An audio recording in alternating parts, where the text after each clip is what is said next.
Recovery బంధు రైతు బంధు పథకం కింద ఇచ్చిన సొమ్ము తిరిగి స్వాధీనం మేడ్చల్ కలెక్టర్ ఆదేశాలు.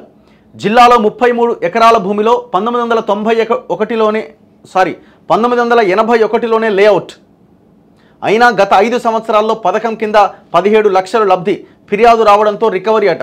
ఇప్పుడు రికవరీ అవ్వడానికి అవకాశాలు ఎంతవరకు ఉన్నాయన్నది మెయిన్ థింగ్. ఇప్పుడు గవర్నమెంట్ అన్నీ చూసుకొని వాడి అకౌంట్లో డబ్బులు వేయాలి. మీరు ఆ పని చేయకుండా అందరు కేసు పడేసిండు. ఎవరు? కేసీఆర్ ఈ పని చేసిండు. ఇప్పుడు వీళ్ళు ఏదో రికవరీ చేయడానికి ప్రయత్నం చేస్తున్నారు. ఇప్పుడు ఆయన కోర్టుకు వెళ్ళొచ్చు, ఇంకేదన్నా చేయొచ్చు, కోర్టు మరి క్వశ్చన్ చేయొచ్చు. ఇవన్నీ రకరకాలు ఉంటాయి. మరి ఎంతవరకు సాధ్యమవుతుందన్నది చూడాలి.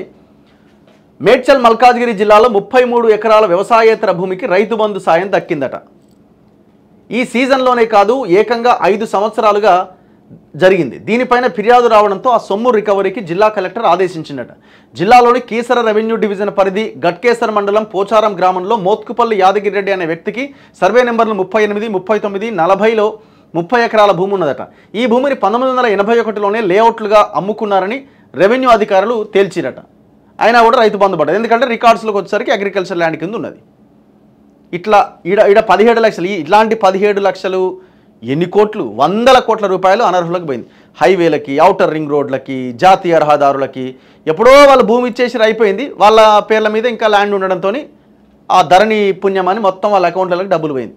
ఇప్పుడు దీని అంతా రికవరీ ఒక్క దగ్గర రికవరీ నోటీస్ ఇచ్చి రైతు బంధు రికవరీ అని ఒక పెద్ద బ్యానర్ ఐటమ్. చూద్దాం మరి ఎన్ని కోట్లు రికవరీ చేస్తారో వీళ్ళు చూద్దాం. ఇదంతా ఏం లేదు, అంతా ఏదో వార్త కోసం తప్ప ఏం లేదు. ఇలా ఏం రికవరీ చేయరు వీళ్ళు, అయ్యే పనే కాదు ఇది.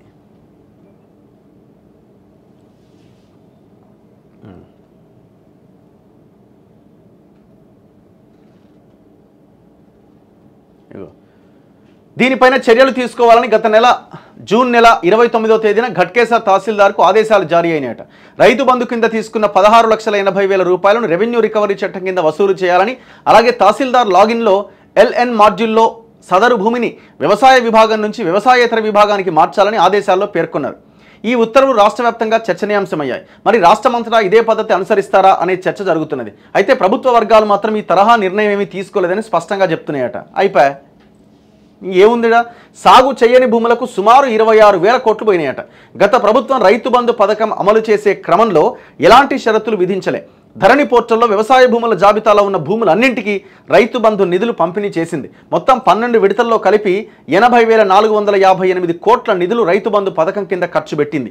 ఇందులో సాగుకు యోగ్యం లేని భూములు, రాళ్లు, రప్పలు, కొండలు, గుట్టలు ఉన్న భూములు, రియల్ ఎస్టేట్ వెంచర్లకు దాదాపు 25,672 కోట్లు పంపిణీ చేసినట్లుగా ఈ ప్రభుత్వం లెక్కలు తేల్చింది.